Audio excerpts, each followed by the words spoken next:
Alors, analyse d'un tweetos, il s'appelle Bertrand Moreau, je vous mettrai le tweet en question en description si vous voulez aller voir. Ça concerne les annonces Tesla, mais pas que. Pour rappel, selon ces statistiques, les Tesla sont globalement sous-représentés sur le Bon Coin au regard du grand nombre de Tesla immatriculés. Le Bon Coin a constaté une hausse des mises en vente de Tesla environ, plus 500 sur mars, fin 2024. Le nombre d'annonces de Tesla en ligne a légèrement augmenté. C'était 2700 en décembre, 3000 actuellement. Les VE se vendent 20 jours plus vite depuis le début de l'année, Tesla inclus. Il y a une baisse de prix importante, moins 15% sur un an. A noter une grosse différence des Tesla contre les autres VE. 60% des Tesla proviennent d'annonces de particuliers, tandis que pour les autres marques, 20% proviennent de particuliers. Les voitures de particuliers ont en général une rotation supérieure à celle des pros. Le Bon Coin rajoute que les demandes sur les Tesla ont toujours été fortes. Les prix très attractifs actuellement, qui sont en baisse avec des professionnels qui vendent les VO Tesla souvent moins chers que les particuliers, ce qui est assez inhabituel. En résumé, le très faible encours d'annonces de Tesla sur le Bon Coin compte tenu des immatriculations s'explique par la rotation élevée, les mises en vente sont rapidement converties en vente. Ouais, je suis pas sûr que ça se confirme dans les mois à venir, ça. Surtout si Elon continue ses conneries, les gens vont hésiter à acheter des Tesla, même si ça baisse.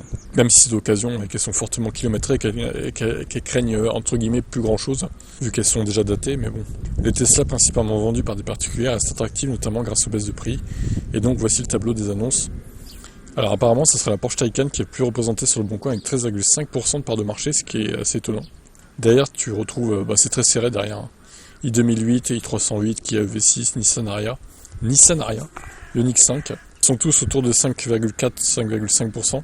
En dessous des 5, tu as la Fiat 500, Mustang Mach-E, BZ4X, Peugeot i208. En dessous des 4%, tu as Citroën IC4 Audi, Q4 e-tron, BMW i4, Volkswagen ID4.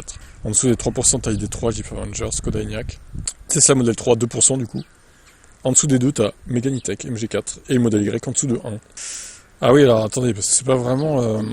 13,5% des Porsche Taycan immatriculés en France font actuellement l'objet d'une annonce sur le Bon Coin. Ah oui, d'accord, c'est pas vraiment la part de marché sur le Bon Coin des modèles en fait. Je pensais que c'était ça, moi, mais non, en fait. Ce qu'il aurait fallu savoir, c'est combien de pourcents... Alors déjà, il faudrait savoir combien il y a de VE, d'annonces de VE. Bah attendez, on peut peut-être regarder là, vite fait.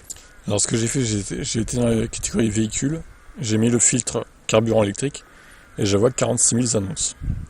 Ce qui est pas mal, quand même. Donc admettons, il y a 3000 annonces de Tesla, ce qui ferait, si on fait un produit en croix, 6,5% de part de marché des Tesla présentes sur le Bon Coin, par rapport aux autres modèles.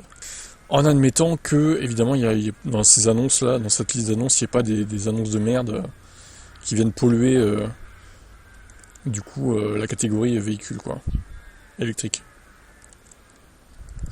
Ok, donc intéressant. Bah, je vous laisse me dire votre ressenti en commentaire. Ciao.